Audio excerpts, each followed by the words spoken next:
ওরে ওরে কালকে মাইরা বাগাই দিছি, আবার আইছে গরম করে ভালোভাবে জোর কইছে যাস এখন খা দেখ কেমন লাগে দেখ।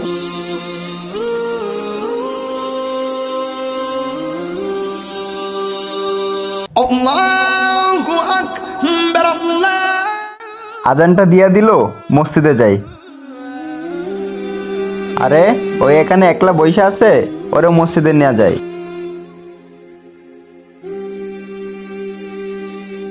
ভাই চলেন, আজান দিচ্ছে, মসজিদে যায়। আরে মিয়া জানতো ভাই ভালো লাগতেছে না, মন মেজাজ ভালো না, সরেন সামনে থেকে যান। এমনি বল পেরাই আছি, আইছে যান। চলেন না ভাই, দুই ভাই একসাথে যায় নামাজ পড়ি। যাইবেন আপনি ভাই এন থেকে, নাইলে কিন্তু মন মেজাজ গরম আছে। কই থেকে যায় পরে এইসব মিজাজটাই গরম করে দিল। শালার ভালো মুহূর্তটাকে খারাপ করে দিল।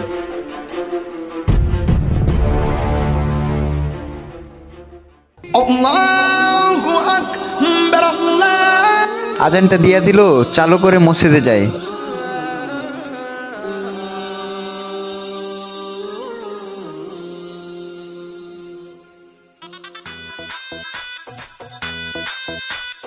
নামাজ শুরু হয়ে গেল, চলেন ভাই মসজিদে যাই, চলেন। ওরে ওরে কালকে মাইরা বাগাই দিছি, আবার আইছে। তুই আবার আইছস কে? কালকে কইছি কান্দা ঢুকে নাই। ভাই দুনিয়া রং তামাশা তো অনেক হয়েছে। দিলি মাথাটা গরম করে ভালোভাবে জোর কইছে যাস এখন খা দেখ কেমন লাগে দেখ কেমন লাগে। এই তোর জন্য আর জীবন না দিয়ে এই জায়গায়, এই এলাকায় যদি আরেকবার দেখছি তাহলে তোর খবর আছে।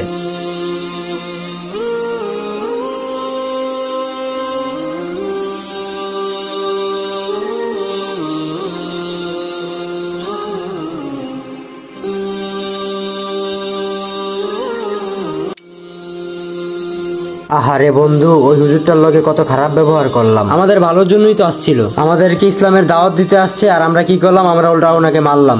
চল বন্ধু, ওনার কাছে আজকে মাপ চাই বন্ধু, চল। আমগো উচিত হইতাছে এখন মাপ চাওয়া। ইস, আর জীবনও করবো না এমন গুনাহ।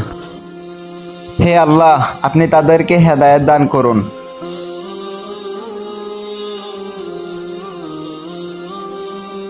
আরে ওই যে হুজুর যায়, দৌড় দে আমার পিছনে। হুজুর দাঁড়ান, হুজুর। হুজুর আমগো ভুল হইছে, আমরা ওই দিন না জানি না আপনার উপর কতগুলো অত্যাচার করছি, আমি আর জীবনও করবো না। হুজুর মাফ করে দেন। মাফ করতে পারি, কিন্তু একটা শর্ত আছে। কিসের আবার শর্ত হুজুর? মাফ করতে পারি যদি তোমরা আমার সাথে মসজিদে নামাজ পড়ো, ইসলামের দাওয়াত দাও, তাহলে মাফ করতে পারি। আজকে থেকে আমিও নামাজ পড়বো হুজুর। এই বুক মেলা, এই বেটা সব খোলা ফালা, কি বিন্দেছে সেগুলো তাড়াতাড়ি খোল।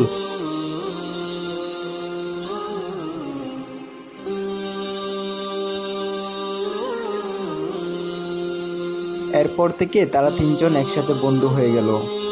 আসলে মানুষ মানেই পরিবর্তনশীল। আল্লাহ তাআলা কাকে কখন হেদায়েত দান করেন এটা কেউ বলতে পারেন না। যারা দিনী ভাইয়েরা আছেন তারা যদি চেষ্টা করেন, সবাইকে হেদায়েতের পথে আনা সম্ভব। ভিডিওটা এ পর্যন্ত ছিল। সবাই ভালো থাকবেন, সুস্থ থাকবেন। আল্লাহ হাফেজ।